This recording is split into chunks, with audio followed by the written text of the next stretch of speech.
என்ன பயன்? ஒரு விறகு வெட்டி ஒரு காட்டுக்கு பக்கத்துல குடிசை போட்டுக்கிட்டு அதுல தன்னோட மனைவியோட வாழ்ந்து வந்தான். ஏழையா இருந்தும் கிடைச்சதை வச்சு அவன் தன்னோட வாழ்க்கைய சிரமம் இல்லாம நடத்தி வந்தான். சில நாட்களுக்கு அப்புறம் அவனோட குடிசைக்கு பக்கத்துல சில பணக்காரங்க வீடுகளை கட்டி பல வசதிகளோட இருக்க ஆரம்பிச்சாங்க. அதை பார்த்த விறகு வெட்டியும் அவனோட மனைவியும் நாமும் இவங்களை போல கஷ்டம் இல்லாம வாழ முடியாதுன்னு யோசிக்க ஆரம்பிச்சாங்க. அப்போ விறகு வெட்டி தன்னோட மனைவி கிட்ட, இவங்களுக்கு பணம் இருந்து சரியா அனுபவிக்க தெரியல, என்கிட்ட மட்டும் அவ்வளவு பணம் இருந்தா எப்படி இருப்பேன் தெரியுமான்னு கேட்டான். அவனோட மனைவியும், முன்னாடி காலத்துல எல்லாம் தேவதைகள் தோன்றி வரம் கொடுப்பாங்களாம், அப்படி ஏதாவது வரம் கிடைச்சாதான் நாம அவங்கள போல இருக்க முடியும், வேறு எப்படி நாம அவங்கள போல பெரிய பணக்காரர்களா ஆக முடியும்னு சொன்னான்.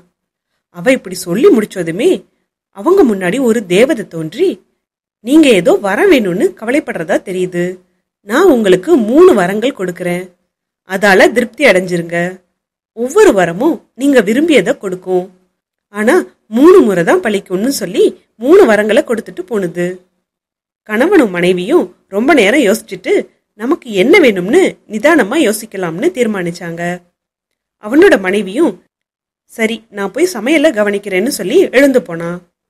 அடுப்பு பக்கத்துல உட்கார்ந்த அவ, இப்போ எனக்கு மீன் கிடைச்சா பிரமாதமா சமைச்சிடுவேன்னு கொஞ்சம் சத்தமா சொன்னான். மறு நிமிஷமே அவ முன்னாடி சில மீன்கள் விழுந்தது. அதை பார்த்து அவளும் அவளோட கணவனும் திகைச்சு போனாங்க.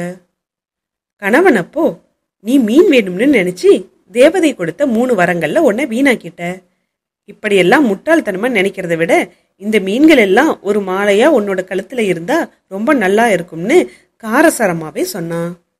அவன் அப்படி சொன்னோன்னு கீழே கிடந்த மீன்கள் மாலையா அவனோட மனைவியோட கழுத்துல போய் விழுந்தது. அதை பார்த்த அவ, நான் ஒரு வரத்தை வீணாக்கியதா சொன்னேன், இப்போ நீ ஒரு வரத்தை வீணாக்கிட்டியேன்னு கேட்டா.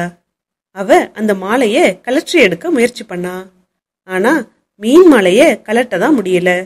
அப்போ அவ, இந்த மாலைய கலட்டினா தானே என்னால மீன் கறி செய்ய முடியும், இது என்னோட கழுத்தை விட்டு வரணுமேன்னு சொன்னா. மறு நிமிஷமே மீன் மாலைய கலற்றி தனித்தனியா எடுக்க முடிஞ்சது. அப்போ அவங்க, நம்ம முட்டாள்தனத்தால தேவதை கொடுத்த 3 வரங்களையும் வீணாக்கிட்டோம்னு நினைச்சு வருத்தப்பட்டாங்க.